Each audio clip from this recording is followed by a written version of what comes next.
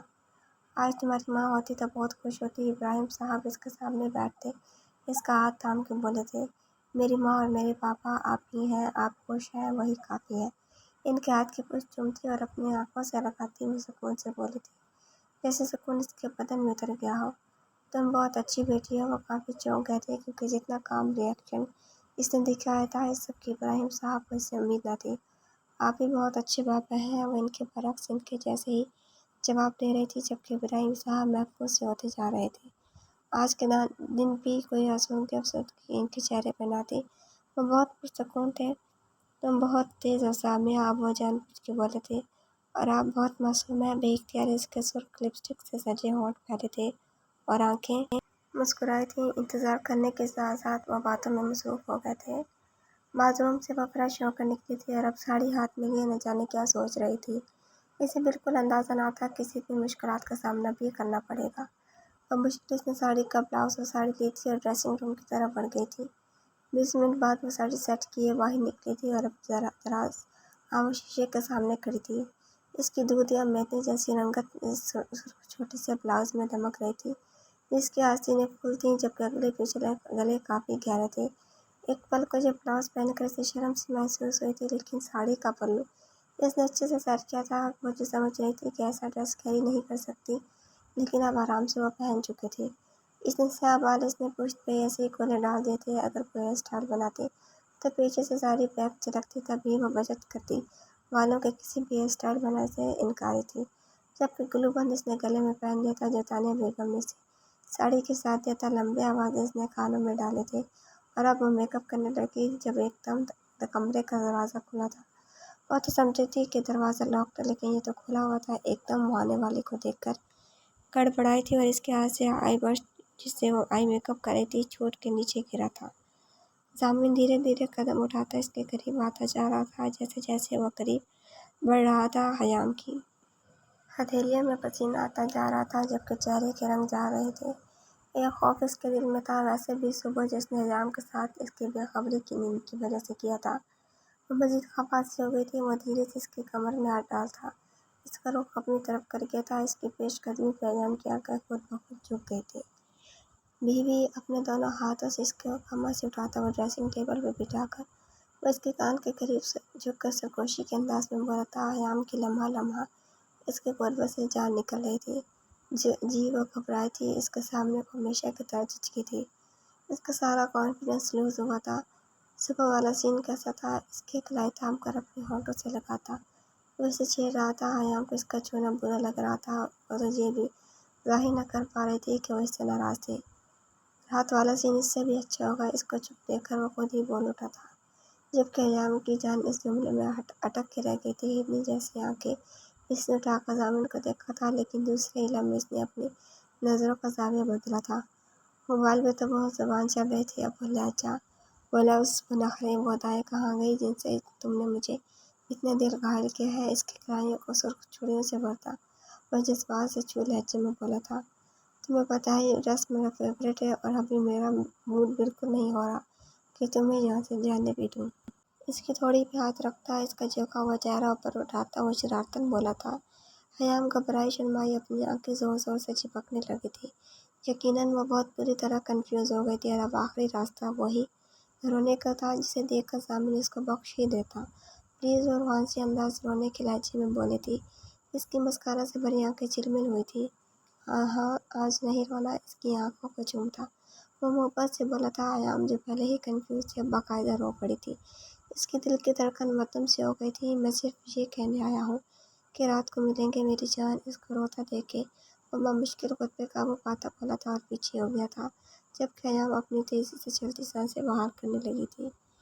جیسے ہی اس کے کانوں میں مولوی صاحب کی آواز گونجی تھی، اس نے سر اٹھا کر ساتھ بیٹھے ابراہیم صاحب کو دیکھا تھا جو اس کا ہاتھ پکڑے شاید اسے تسلی دے رہے تھے۔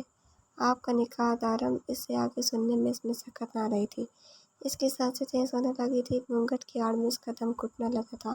ایک طرف ابراہیم صاحب جبکہ دوسری طرف ایام اس کے پاس بیٹھی تھی۔ وجیہہ اس کے پاس ہی کھڑی تھی۔ بولو بیٹا۔ ابراہیم صاحب پریشان سے ہوئے تھے۔ مولوی کی تیسری بار پوچھنے پہ بھی وہ چپ رہی تھی۔ ابراہیم صاحب کو اندیشے سے اٹھنے لگے تھے۔ سامیہ کا سر بری طرح چکرایا تھا۔ قبول ہے، 3 بار ہچکی سمیت اس نے کس طرح جب بولا تھا، صرف وہی جانتی تھی۔ اس کا اس طرح تیزی سے رونا شاید یہی سمجھا گیا تھا کہ اس وقت سب لڑکیاں ہی اس طرح ٹوٹ کے روتی ہیں، لیکن اس کے دل کا حال کون جانتا۔ ابراہیم صاحب کے گلے لے کے وہ شدت سے رونے لگی تھی، جبکہ مولوی صاحب اب دارم کی طرف چلے گئے تھے، جو گارڈن میں بنے ہال میں بڑی خوشی سے بیٹھا تھا۔ سفید شیروانی میں پوری وجاہت میں اسٹیج پہ رکھے گئے صوفے پہ بیٹھا تھا۔ اس کی چال میں، اس کے انداز میں فخر سا تھا۔ کب سامیہ کو نکاح کے بعد دارم کے لہجے میں پہلے میں بٹھایا گیا، اسے معلوم نہ ہوا تھا۔ اس کا دل بند ہو چکا تھا، کل رات تک کے جذبات سب مردہ ہو چکے تھے۔ اس کی ساری فیلنگز مر چکی تھی۔ اسے سمجھ نہیں آ رہا تھا کہ وہ کس طرح خود کے ساتھ دھوکہ کر چکی ہے۔ دارم بغور اس کو دیکھ رہا تھا، مانو اس چہرہ نیچے جھکائے۔ اس کے پہلے میں اس کے برابر اس کی بن کے بیٹھی تھی۔